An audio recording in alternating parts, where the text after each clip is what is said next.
Sugar Sean O'Malley versus Thomas the Tank Engine Almeida takes place this weekend in the feature fight of UFC 260 Miocic versus Ngannou 2, and I can't wait for this bantamweight bout. You've got the return of Sean O'Malley in the feature fight of this pay-per-view. A really big spotlight for Sean O'Malley to get back in the win column against a known name of the bantamweight division, Thomas Almeida. I know he's had a rough time of things recently, but he's still a 22-4 bantamweight that's 29 years of age. Is he a little bit over the hill chin-wise because he has taken a lot of damage in his career and he's been finished a couple of times and he's had a long time off, and this is his first time cutting down to bantamweight in over 3 years. I believe since January of 2018, that was the last time that Thomas Almeida cut down to bantamweight. I know he returned against Jonathan Martinez and actually had a very close fight with Jonathan Martinez, but just ended up getting edged out every single round. And the problem with Thomas Almeida's fight with Jonathan Martinez was he just couldn't really take the damage the same way that Jonathan Martinez did, and every single time Almeida would land a big punch on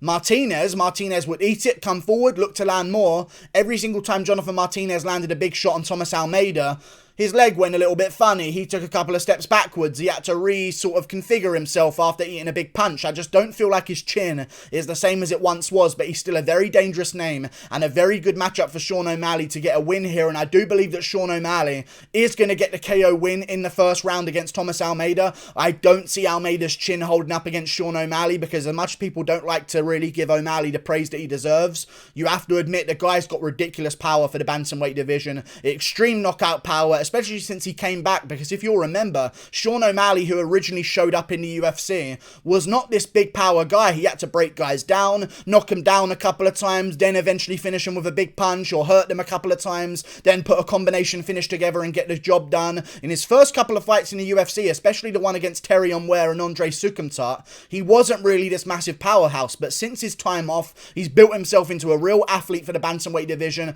packed on a lot of muscle for the division as well, which does affect his weight cut, but I still believe he's not really cutting too much weight because he is a very, very skinny guy for the division. But it's a different kind of skinny. He's not got that little bit of chub on him anymore. He's just a little bit more of an athlete in his weight class, and I think that's really converted into a lot of KO power for Sean O'Malley. We've seen it recently against Eddie Wineland. We saw it before that against Jose Alberto Quinones, and I know a lot of people shit on Jose Alberto Quinones, but Quinones, I believe, was like 6-2 or 5-1 in the UFC before taking on Sean O'Malley. It was a tough test, and Sean O'Malley passed with flying colours and got the job done spectacularly in the first round, and he did the same thing against Eddie Wineland again. He's lost recently to Marlon Vera. I know he considers himself mentally undefeated, but he knows he needs to get back in the win column here against Thomas Almeida, and I think he's going to do that with a spectacular KO in the first round. I'm picking Sean O'Malley by KO in the first round. Thomas Almeida is a game opponent. I just don't like this matchup for him whatsoever. You're talking about a guy in Thomas Almeida whose chin has always been the problem in his career.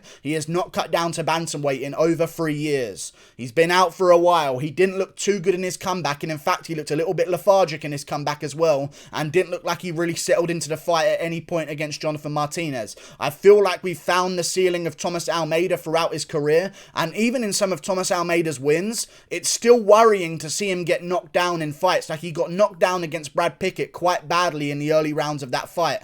I don't like seeing that with a guy who's taking on Sean O'Malley here.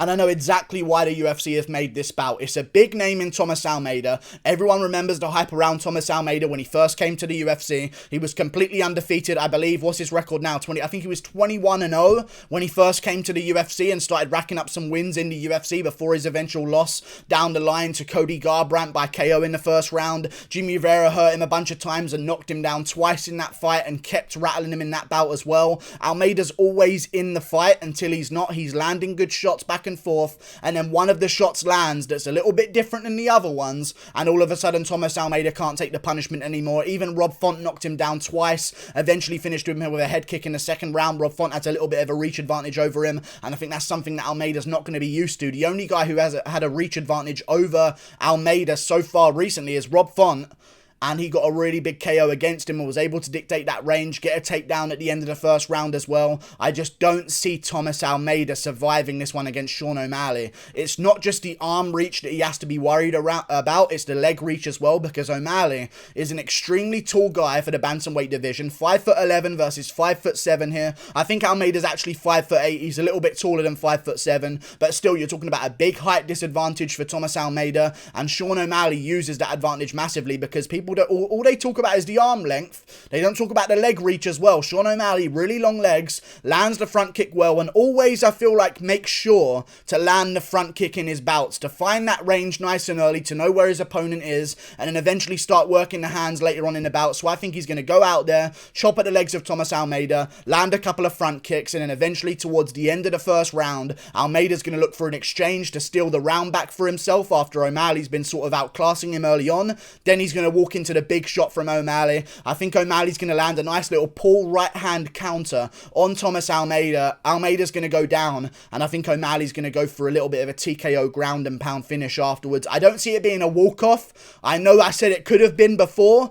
I don't see Almeida going out cold the way Eddie Wineland did. I see him going down, looking really bad. O'Malley follows up with some hammer fists or something like that and eventually gets a TKO in the first round. It's a very dangerous fight. Almeida's got nasty leg kicks. He can use them.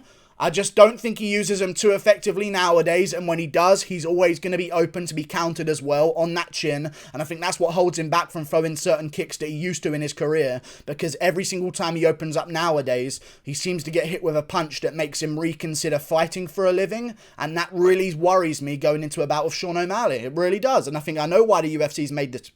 I know why they've made this matchup. They want to get Sean O'Malley a win against a big name, and then maybe we can see the Marlon Vera rematch down the line. But on the line here is a big fight for Sean O'Malley. If he does get past Thomas Almeida, I know the normal bantamweight would then take on another guy coming off a win, so maybe a Ricky Simone or a Merab Dvalishvili, or maybe even a Kyler Phillips, but Sean O'Malley trains with Kyler Phillips, so that's a really good training partner to have in the build-up to this bout as well. Casey Kenny, of course, as well, trains there. So he's got a really nice selection of bantamweights at his gym, and I think that's going to be a really huge factor as well, just having those willing bodies ready to train with you. I just don't see Almeida coming back and getting it done here, man. I think it's going to be a really bad bout, and one thing we've seen with Sean O'Malley, even in the Marlon Vera fight, I know he got finished at the end of it, and people don't like the whole idea of the fact that he's mentally undefeated, and he doesn't see that fight as a real loss. He did get kicked in the perennial nerve, and the leg went numb, and he rolled his ankle, and then he tried fighting on one leg and actually was doing all right on one leg against Marlon Vera. And then eventually he gets toppled over when Marlon Vera goes for a takedown. Or not really goes for a takedown, just sort of body shoves him a little bit off balance, and O'Malley just can't stand up because his leg's completely torn up, I guess, with some kind of problem. His whole leg's dead. Eventually Marlon Vera gets on top, lands some good punches. It was a KO, as much as people don't like to admit that as well. O'Malley went out for a second there, so there is a chance that maybe O'Malley's going to come back, be a little bit too confident, not be the kind of guy who's coming off a KO loss. I think that will help him in some ways, but he did get finished in that bout. Like, it wasn't just that he covered up and he just couldn't fight anymore and the ref stopped the fight.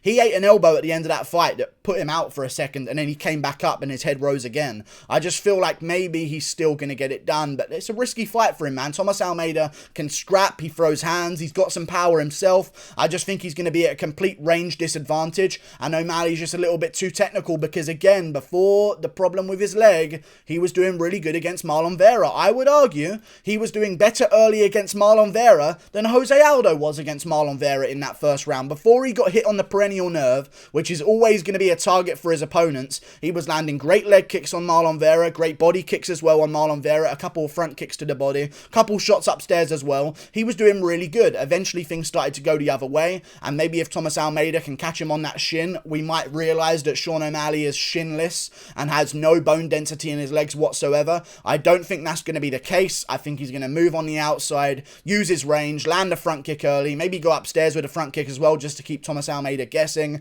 and then land a pull right hand counter. As Almeida goes for a jab, O'Malley's going to pull back, land that right hand straight on the jaw, drop Thomas Almeida and get a TKO finish.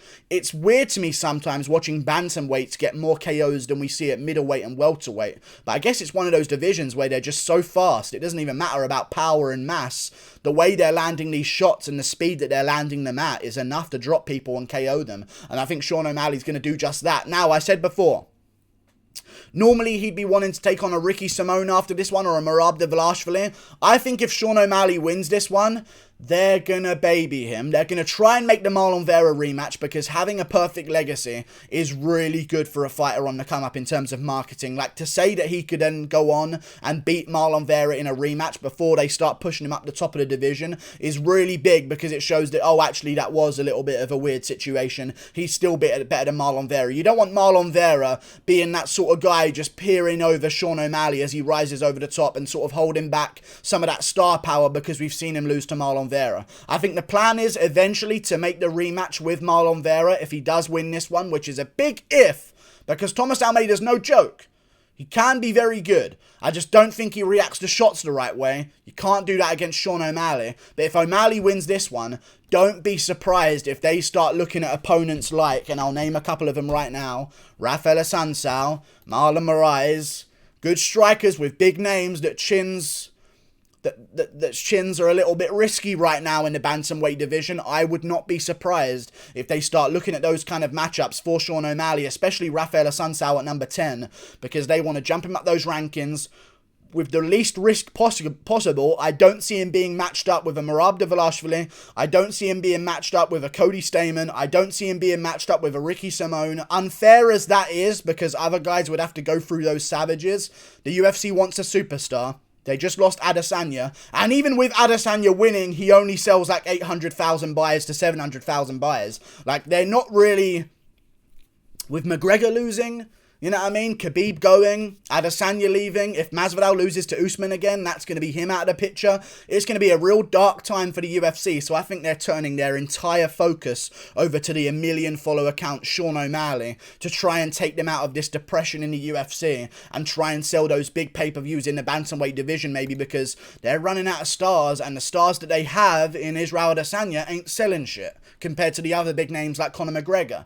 So I feel like they're going to really focus on Sean O'Malley, give him like a Rafael Assunção next. I think maybe make a fight between Marlon Vera and maybe like a Nathaniel Wood or something like that in the meantime. The winner of that one takes on Sean O'Malley if he can beat Rafael Assunção. But I'm getting ahead of myself, as I did before, and Sean O'Malley could very well be KO'd this weekend against Thomas Almeida, who has power in his hands. So it's a very good matchup, but just a very favourable matchup to a powerhouse in Sean O'Malley in the bantamweight division. He's basically got the chinniest guy around. You know what I mean?